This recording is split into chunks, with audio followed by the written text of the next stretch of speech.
আসসালামু আলাইকুম রহমতুল্লাহ। বাংলাদেশ সেনাবাহিনী বারবার চেষ্টা করতেছে আমাদেরকে ত্রাণ দেওয়ার জন্য, কোনোভাবেই সম্ভব হচ্ছে না। এখন আমাদের যে এখানে বড় পাথরটা আছে ওইটার ভিতরে দিবে ইনশাল্লাহ।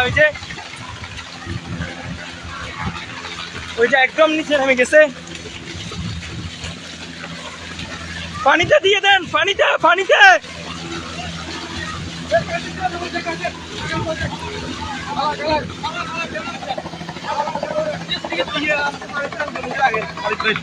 না ভাই, আরে ঝামেলা হাতে মোবাইল আছে। এই যে এখন পানিতে দিচ্ছে।